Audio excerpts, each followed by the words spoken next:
Welcome to Engineers Mindset.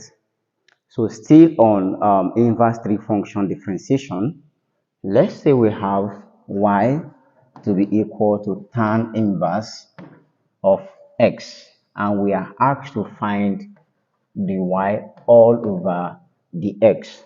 Okay, so just like we've done in the previous examples, since I have tan inverse here, the next thing to do is simply what? Take the tan of both sides so that I can be able to eliminate this inverse. Okay, so I'll simply say take tan of both sides. Okay, all right, if I do that, I'll simply have tan y for this side, and that's simply equal to tan inverse of x. Okay, of course, whatever you do to the right hand side must be done to the left hand side for equilibrium to be achieved. All right, so from here I will have tan y is now equal to, of course, from the law of indices, when two values having the same base are multiplying each other, all you need to do is simply take one of the base and add their powers. Tan here is to the power of 1, tan here is to the power of minus 1, and they are multiplying each other. Simply pick one of the tan, so I'll simply have tan, take this power 1, add the power to this, but this power is simply minus 1, so I'll simply have minus 1, put down my x, okay? So tan y is now equal to, of course, this becomes tan to the power of 1 minus 1 is 0, so it becomes tan to the power of 0, then put down my x, and of course, any variable to the power of 0 simply remains 1, okay? This actually means that tan y is actually what? This tan 0 here simply means tan to the power of 0 simply means 1. 1 times x simply gives us x. Okay, so this actually implies that x is equal to tan y. So at this point now, x is now what? A dependent variable, while y is an independent variable. So it means x is directly what? A function of y, and as such, I can differentiate x with respect to y. If I do that, the x all over the y will simply give me, if I differentiate tan, I will simply have sec squared. Okay, so if I differentiate tan y, that will simply give me sec squared y, so which is actually this. And of course, sec squared y is same thing as saying sec squared y all over 1, because any variable divided by 1 still remains that variable. So sec squared y over 1 will still give me sec squared y. Now this helps me now to what? Take the inverse of this. That's simply sending the y the x up and then sending this up. Okay, so I can now take the inverse of this. I can transpose it to simply dy dx, and that's now equal to, so 1 will simply go up. It becomes 1 all over sec squared y. From the question, we have y to be equal to tan inverse of x, which means y depends on x. So it actually means dy dx should have contained a term in what? X. The y dx should contain a term or a variable in x, but here I'm seeing the y dx containing a variable in y. So which means we need to transpose this equation and look for something that can make this what? X. So let's call this simply equation 1. Now recall from trigonometric identities that sec squared y minus tan squared y is actually equal to 1 from trig identity. So which means I can make sec squared y subject by simply sending what? Minus tan squared y over here. Alright, so sec squared y is now equal to, put down my 1. Of course, minus sign causes an equal to sign becomes positive. So I'll simply have plus tan squared y. So I have this. But at this point, I'm trying to what? Change this to be in terms of x.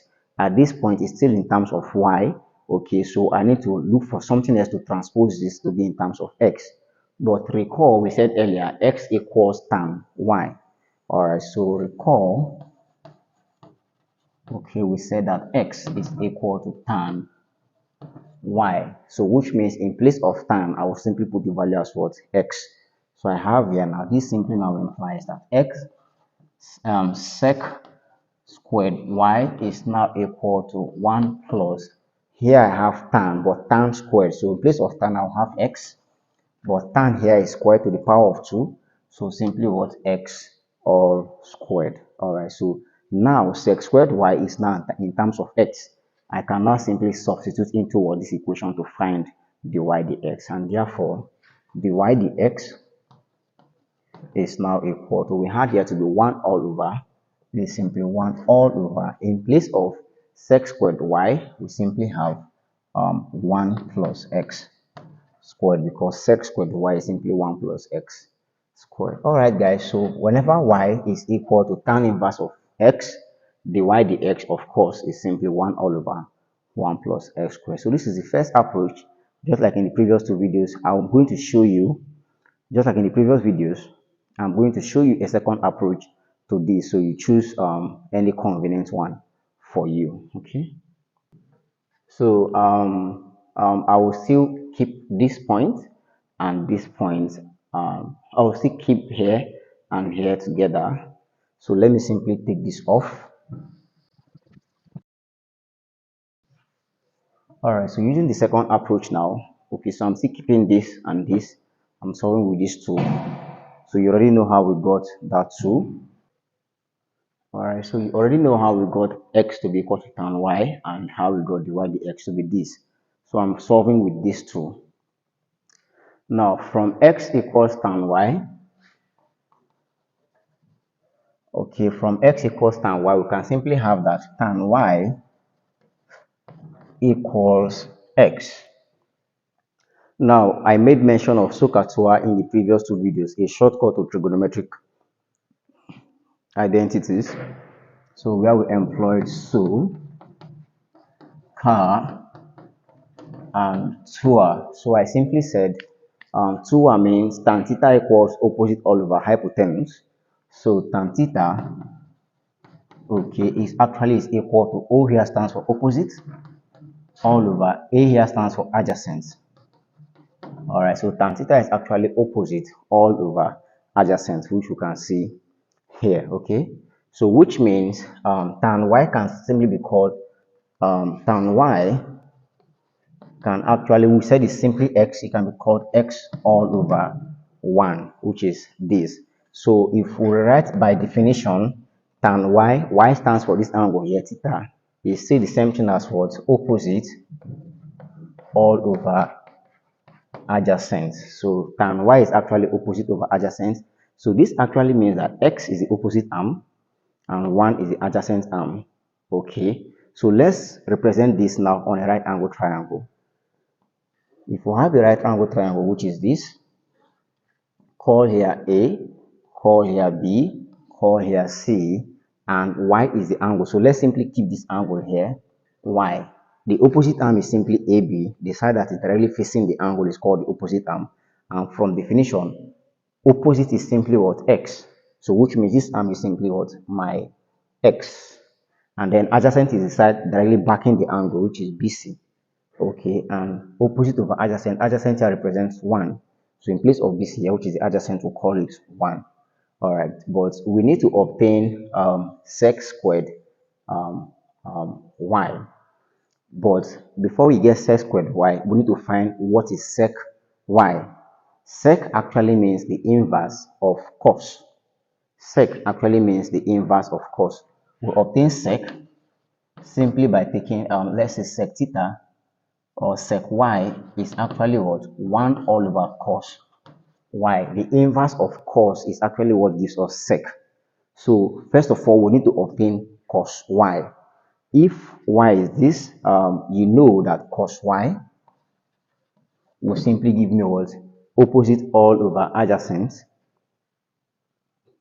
Okay, so cos y will simply give me adjacent all over hypotenuse, okay, which is simply adjacent all over hypotenuse. That represents cos. Okay, so which means we need to find what the hypotenuse arm is. Of course, we employ what? Our Pythagoras theorem to obtain what the hypotenuse arm is, so that we can be able to find cos, then take the inverse. That simply gives us what? Sec.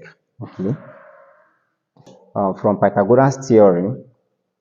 Okay, so employing the Pythagoras theorem to find the hypotenuse arm, which is AC, we simply know from the theorem that AC, which is the hypotenuse arm, is equal to the two adjacent sides. So I'll simply have AB squared plus BC all squared. So AC squared is now equal to AB squared, which is the opposite is simply x. So we'll have x all squared plus BC is 1. So we'll have 1 all squared. This simply means that AC squared is actually what? This can be written as 1. Of course, 1 squared is 1 plus x all squared. So we can simply make AC subject by taking the square root of what? This term. So we let AC, because here we have AC squared. If we take the square root, we simply have root of 1 plus x all squared. So the hypotenuse arm is simply square root 1 plus x all squared. This gives us the hypotenuse arm. Okay, so if you know this now, you can find cos y. Let's do it here. All right, so we now know cos y. We said adjacent all over hypotenuse. The adjacent arm is BC, which is 1. Hypotenuse remains 1 plus root 1 plus x squared. So we have cos y, which is adjacent, is 1 all over square root 1 plus x all squared, of course. So which means to obtain sec, I said sec y is actually what? 1 all over cos y. And if you take the inverse of this, of course, cos y here is same as cos y all over 1. So if I'm transposing this to 1 over cos y, it means I'm sending 1 up and I'm bringing cos y down. It means I also have to send 1 plus square root of 1 plus x squared up and bring 1 down. So that's taking the inverse of this whole term. That will simply give me what? Root 1 plus x squared all over 1. So sec y is actually this. Then, but we have here sec squared y. So we need to find the square of this. So we simply take the square of this, sec y all squared. So whatever you do to the left hand side of an equation, do same to the right hand side. This is now equal to square root of, this is now equal to the square of the square root of 1 plus x squared, okay, all squared. So from here, of course, this square cancels the square root. So you simply have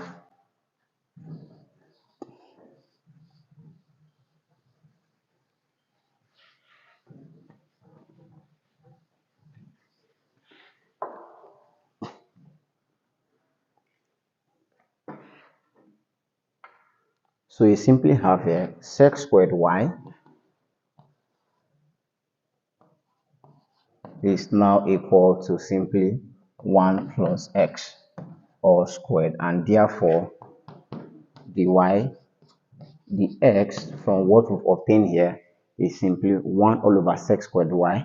That's simply 1 all over, in place of sec squared y, we'll simply have 1 plus x squared, which is the same result as we obtained using the first approach. All right, guys, I hope you find this video very interesting and helpful. Please, if you do, I would like to get your thoughts in the comment section.